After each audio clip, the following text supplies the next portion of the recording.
Je simplifie le journaliste à ses poids d'eau, ce réparateur qui est au point de la route, qui voit tout le monde passer, qui sait pourquoi et comment cette personne-là peut passer et comment elle peut arriver au bout de son chemin. Je le vois le journaliste comme c'est thérapeute de la société. Donc il vit la maladie qui est dans la société. Il sait comment traiter cette maladie et où trouver le remède.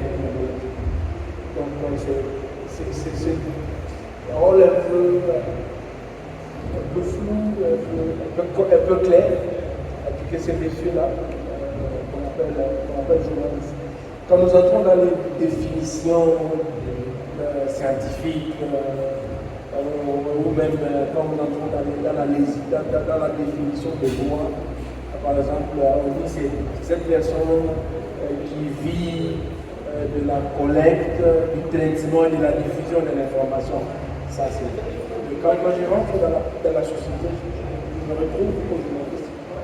Ce soigneur, c'est quoi ce transmetteur de ce que les gens veulent entendre et qui vient de tous les points, y compris les points de décideurs, pour que finalement celui qui l'écoute puisse savoir comment se comporter le monde. Pour moi, c'est les faits. C'est aussi ça le marqueur, c'est pour ça que j'aime ce métier. Et bien évidemment, on fait de la radio. Moi, j'aime la radio parce qu'on fait entendre le monde, on fait entendre des ambiances, on fait entendre des gens. Vous parliez autant d'une autorité politique que d'une petite maman sur un marché.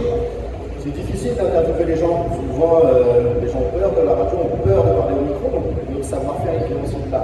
L'expérience amène ça. Faire parler les gens, faire parler l'honnêteté.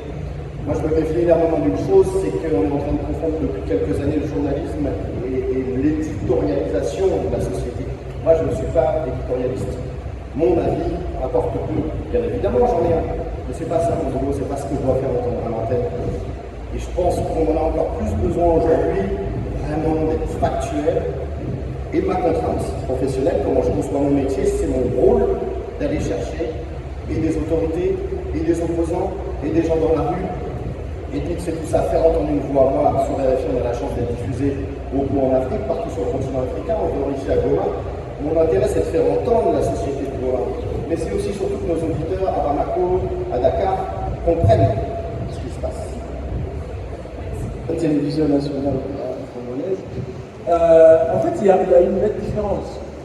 Lorsque nous sommes en télé, il y a beaucoup d'exigences. Il faut ajouter, à côté de sa plume, de son micro, il faut ajouter l'image. Et parfois, c'est ce qui rend encore difficile le travail de journaliste à la télé. Vous pouvez avoir quelqu'un qui est disponible à vous fournir l'information quand vous avez votre carnet, votre stylo, mais quand vous tendez le micro, ça devient encore compliqué un peu. Mais quand vous devez braquer la caméra, ça change tout.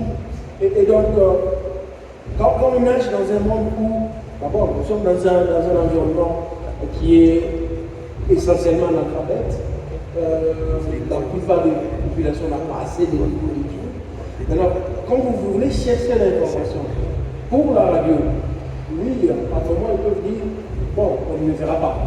Je peux dire tout ce que je veux et je peux même changer de voix. Et pour la télé, la personne se dit, est-ce que si je me confie, serais-je protégé, surtout quand on aborde des sujets qui fâchent. Et cela, ça rend encore très lourd le travail du journaliste télé. Mais là encore, ceux qui se spécialisent uniquement à la télévision ont aussi certaines considérations visiblement sociétales. Pensent-ils être supérieurs à ceux qui écoutent en écrivant, donc les journalistes de la presse écrite, et ceux qui récoltent les sons. Et tout cela fait finalement la beauté de la presse. Parce qu'à un certain moment, oui, il faut donner l'image pour que les gens se convainquent réellement que c'est ce qui se passe dans leur société.